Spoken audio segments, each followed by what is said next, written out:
In a statement, the central bank said, quote, "The general public is hereby informed that there is no basis whatsoever for such claims, and the CBSL has not made any change to its stance or the operational arrangements on the determination of the exchange rate," end quote.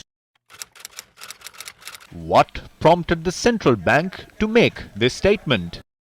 Yesterday, according to the exchange rates published by several local banks, the selling rate of the rupee had reached 211 rupees against the US dollar.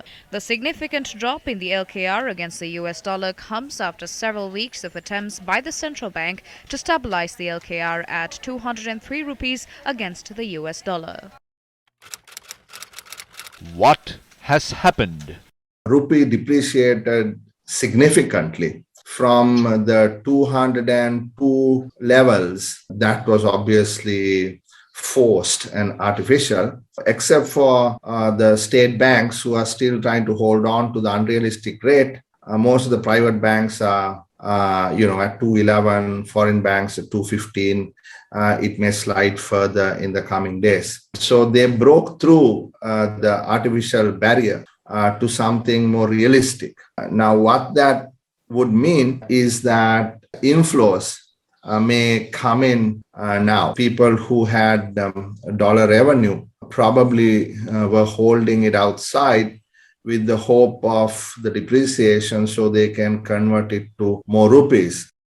Consequently, what you've seen in the market is a huge shortage of dollars, because when you don't get the price right, there is a shortage. The dollar has been trading off market, sometimes we say black market, or outside the official rate for quite some time, because those who are importing and others who are trading need to have dollars to trade, and when there's a shortage, they're willing to pay a higher price. So what has happened recently, I think, is that commercial banks have said, look, we will not go along with the officially declared central bank price or the assessment that they give, because that is inappropriate in terms of meeting the market clearing transactions.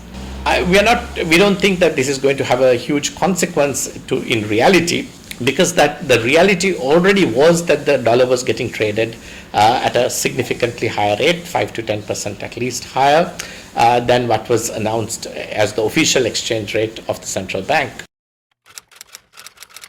Why has this happened?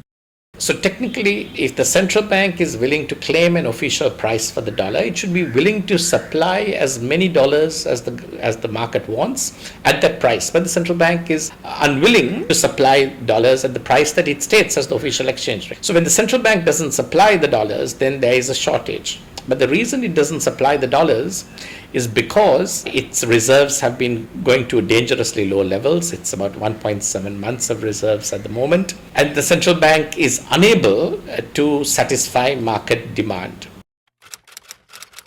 What is the situation in the grey market? Market participants said today that the US dollar was trading at 227 to 228 rupees in the grey market. The grey market rate for the US dollar was around 223 rupees and 50 cents at the beginning of the month, but has been increasing over the past few days.